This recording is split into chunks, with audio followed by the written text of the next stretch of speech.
السلام عليكم ومرحبا بكم في فيديو جديد وغوصات جديدة. معكم سيهام من قناة شاف في داري، وإن شاء الله تكونوا كامل بخير.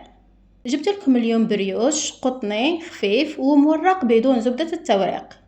بريوش نهار اليوم جاي على شكل عقدة ولا على شكل كعك، بدون عجن بدون دلك، وناجح من أول مرة. ما نطولش عليكم ونروح نديروه كيف كيف. مي قبل ما نبداو صليوا على النبي عليه أفضل الصلاة والسلام، وما تنساوناش بالأبوني والجيم وفعلوا الجرس باش كل ما نحطوا غوصات جديدة تقدروا تشوفوها. في الغوصات نتاع اليوم نحتاجو كاس حليب دافي، نص كاس ماء دافي، 4 كاس زيت، 2 حبات بيض، بالإضافة 3 مغارف كبار نتاع سكر، ملعقة كبيرة خميرة فورية، ملعقة كبيرة مارغرين طرية، وملعقة صغيرة مملوءة تاع ملح. وطبعا عندنا الفرينة اللي نلمو بها واللي حنكيلها قدامكم. نقولوا بسم الله ونبداو في طريقة التحضير. في ريسيبيون نديرو الكاس نتاع الحليب الدافي زايد نص كاس نتاع الماء الدافي، ونزيدو عليهم الخميرة الفورية والكمية نتاع السكر. نخلطو المكونات بواسطة فوي، من بعد نجور البيض. هنا عندي 2 حبات بيض، نقسمو البياض ونديروه في العجينة. وبالنسبة للصفار نديرو في طبسي وحدو، نغطيه ونخليه بجيه هكا باش ندهن به وجه البريوش. من بعد نخلطوا بياض البيض اللي ضفناه لباقي المكونات شويه، من بعد نزيدوا عليهم الزيت ونكمل نخلط كلش. وفي هذه المرحله نبداو نضيفوا في الفرينه. نلوح الكاس الاول وندير فوقه كميه الملح. بالنسبه للملح انا هنا كما قلت لكم درت ملعقه صغيره وشنو مملوءه. مي يفضل قبل ما تلموا العجينه تعاودوا تذوقوا الملح نتاعها، خاطر البريوش لو كان يجي مسوس يجينا صامت. هنا زدت ضفت الكاس الثاني نتاع الفرينه، زدت موراه الكاس الثالث، وزدت الكاس الرابع. نحيت الفوي وبديت نلف العجينه بيدي، وكما راكم تشوفوا مازالها مخصوصه شويه فرينه. صافي زدت جبت الكاس الخامس وبديت نلوح فيه تدريجيا. وهنا راني نحصل على عجينه طريه وشنو تتلم، يعني ما لازمش تكون طريه لدرجه انه ما تعرفيش تخدمي بها. ودائما لازم كي نتستو العجينه نتستوها بيدنا المقيه اللي ما فيهاش العجين، هكا باش تعرفوها اذا تلمت ولا مازال. سينو كي تستوها بيدكم اللي فيها الفرينه حتبان لكم دائما مازالها مخصوصه فرينه.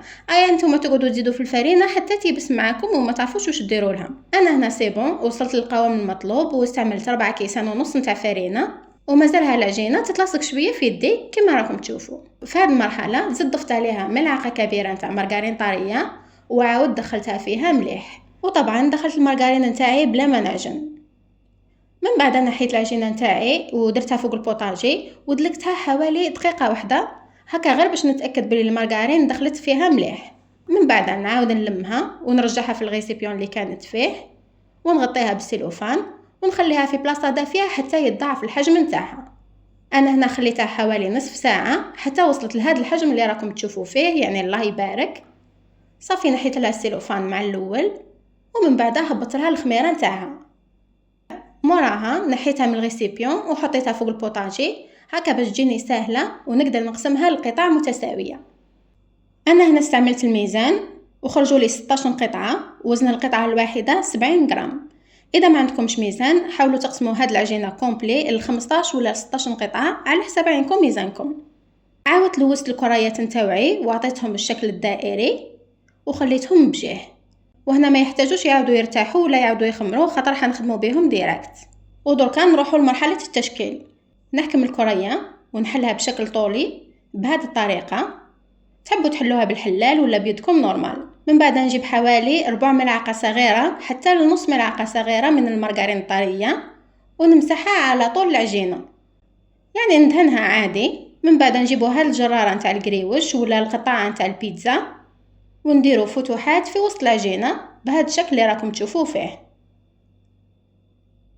موراها نروحوا للكوان الفوقاني هذا ونلووها بشكل مائل بالطريقه الموضحه في الفيديو حتى تتحصلوا على حربوش. درك هذا الحربوش فيه 2 جوانب، جانب نلووه للفوق وجانب نلووه للتحت، يعني نلووهم بشكل متعاكس حتى تتزير العجينه شويه.